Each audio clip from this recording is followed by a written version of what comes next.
A Guerra do Afeganistão, 1979 a 1989, não foi apenas um confronto entre a União Soviética e um pequeno país montanhoso.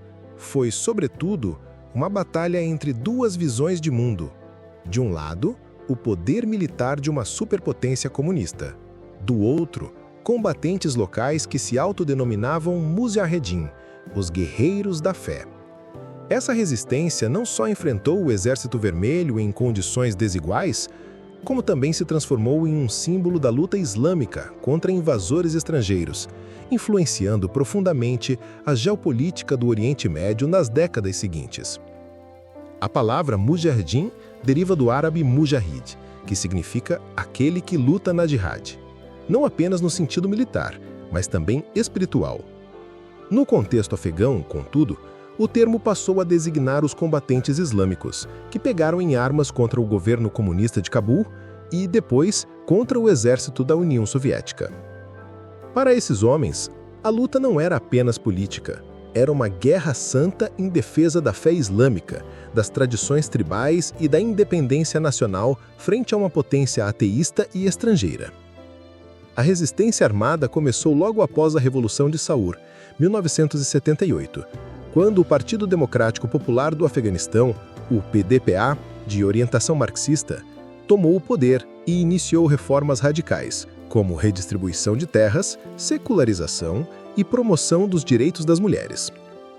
Essas mudanças, impostas de cima para baixo em uma sociedade rural, conservadora e profundamente religiosa, despertaram revoltas em praticamente todas as regiões do país.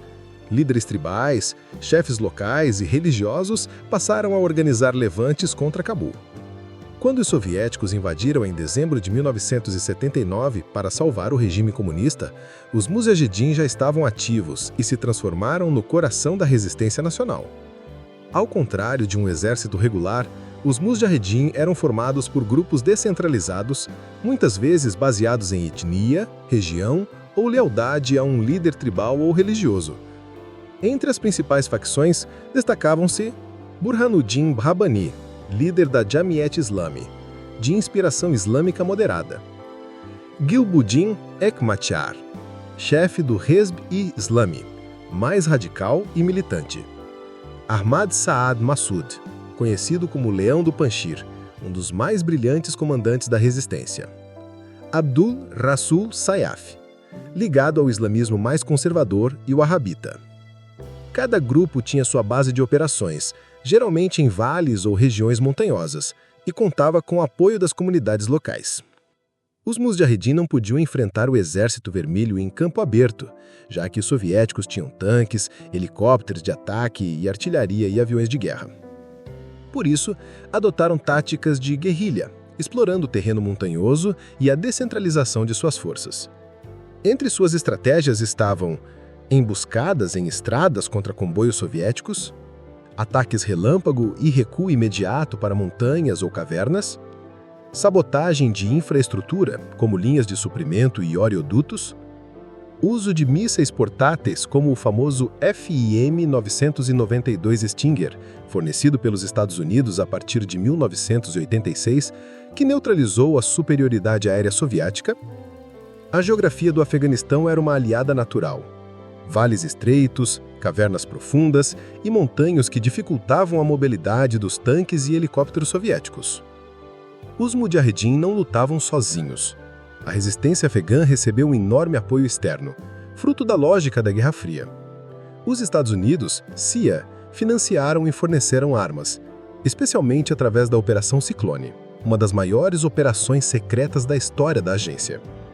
O Paquistão, ISI, serviu como canal de distribuição de armamentos e treinamento.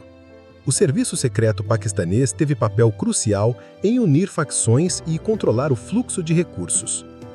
A Arábia Saudita financiou generosamente a resistência, muitas vezes canalizando recursos para facções mais islâmicas. A China e Reino Unido também contribuíram com armas e treinamento. Esse apoio internacional transformou a resistência local em um movimento capaz de desafiar uma superpotência nuclear. Entre os líderes Mujahedin, nenhum ganhou tanta fama quanto Ahmad Shah Massoud, comandante do Vale do Panjshir. Conhecido como Leão do Panjshir, Massoud conseguiu resistir a várias ofensivas soviéticas, transformando-se em um ícone da luta afegã. Sua liderança carismática, disciplina militar e habilidade em unir combatentes o tornaram uma lenda, ainda mais após a retirada soviética. Para os Mujahedin, a luta contra os soviéticos não era apenas uma questão de independência nacional, mas também uma jihad contra o ateísmo comunista. Essa retórica religiosa foi um fator poderoso de mobilização, atraindo até combatentes estrangeiros, conhecidos como árabes afegãos.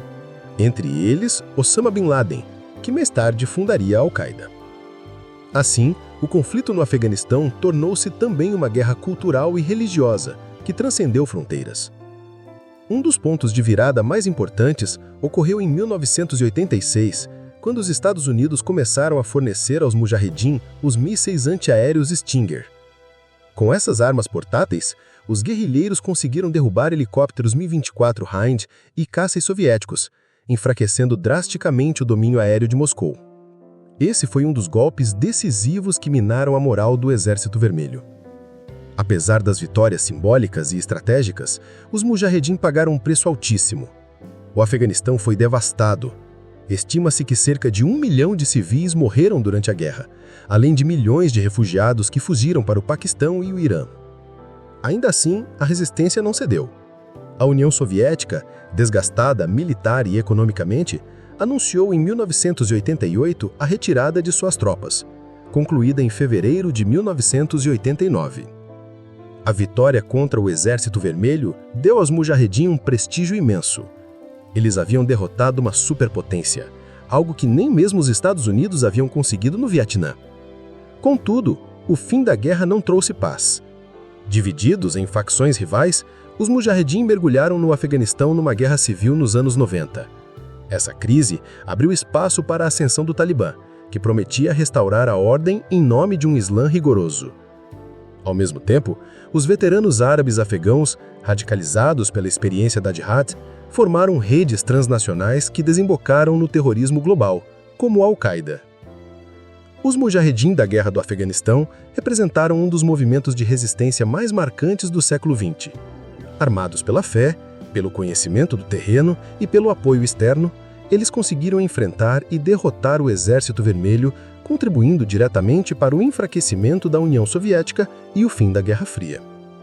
No entanto, sua vitória teve efeitos ambíguos. Se por um lado simbolizou a força de um povo contra um invasor, por outro, gerou estabilidade que ainda marca o Afeganistão e o mundo até hoje. Os guerreiros da fé tornaram-se, portanto, um marco histórico. Heróis para uns, precursores de um futuro turbulento para outros.